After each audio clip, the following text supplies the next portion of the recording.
నాటేది ప్రాపర్గా పని చేద్దాము. చెట్టు నాటి పేడ మట్టి నీళ్లు వేసి దాని చుట్టూ బాగా తొక్కి పని ఏదో పెట్టినాము అని లేకుండా అందరం పూర్తి బాధ్యతతో చెట్టు బాగా కూర్చోబెట్టి పేడేసి మట్టేసి దాని చుట్టూ తొక్కి నీళ్లు పోయాలి. అట్లాగే 1 నిమిషము భగవంతుని ప్రార్థన చేద్దాం, ఈ చెట్టు బాగా పెరిగి పెద్దయి అందరికి ఉపయోగపడే విధంగా ఉండాలని చెప్పి 1 నిమిషం కళ్ళు మూసుకొని ప్రార్థన చేసి ఆ చెట్టు పని పూర్తి చేద్దాం. అప్పుడే ఆ పూర్తి అయిపోయినట్టు మనం కంప్లీట్ చేద్దాం. ఊరికే సగం నాటుకుంటా పోతే మాత్రం పని వేస్ట్ అవుతుంది. గుంతలో చెట్టు మొదలు పెట్టినామంటే పూర్తిగా పని కంప్లీట్ చేద్దాం. అందరం హాఫ్ పని చేస్తే మనం చేసిన పని ఏ విధంగా మనకి ఎవరికి ఉపయోగం ఉండదు. పేడేయాలి, మట్టి పోయాలి, నీళ్లు పోసి బాగా తొక్కించి 1 నిమిషము ఈ చెట్టు బాగుండాలనే ఒక పాజిటివ్ సజెషన్తో ఆ పనిని మనము కంప్లీట్ చేద్దాం. ఇప్పుడు ఫస్ట్ మొక్క నాటిన తర్వాత మొత్తం 250 గుంతలు ఉన్నాయి. అందరము లాస్ట్ అయిపోయేంత వరకు ఈ పని పూర్తి చేసి పోదాము. అన్ని గుంతలు కంప్లీట్ కావాలి. ఏమైనా పేడ ఎక్కడన్నా తక్కువ ఉంటే నారాయణ రెడ్డి బాటిలింగ్ వాళ్ళని అడిగితే వాళ్ళు ఏర్పాటు చేస్తారు. చెట్టు నాటినాక ఖచ్చితంగా నీళ్లు పోయాలమ్మా. కొంచెం దూరమైన బిందెతో నీళ్లు తీసుకొచ్చి నీళ్లు పోద్దాం. Thank you.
అందరికీ నమస్కారం.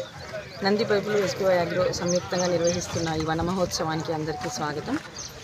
చెట్లు మనకు చేసే మేలు అనేక రకాలు, కానీ వాటిని మనం గుర్తించలేక మనం వాటిని దూరం చేసుకుంటున్నాము.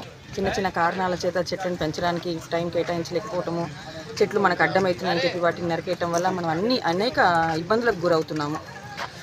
ఈ సంవత్సరం వేసవి కాలంలో ఆసియా ఖండంలోనే నంద్యాల అధిక ఉష్ణోగ్రతను నమోదు చేసుకుంది. ఈ ఉష్ణోగ్రతను తగ్గించడానికి చెట్లు కూడా తమ వంతు సహాయపడగలవు.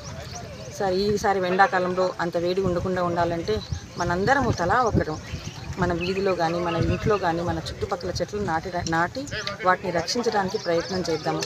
చెట్లు ఉంటే ఆకులు రాలుతాయి, కసు కొట్టుకోవాలన్న పని, లేకపోతే చెట్లు ఉంటే పునాదులు లేస్తాయని ఒక మూఢనమ్మకాలతో మనం మన ఇండ్లకు చెట్లను దూరం చేసుకుంటున్నాము.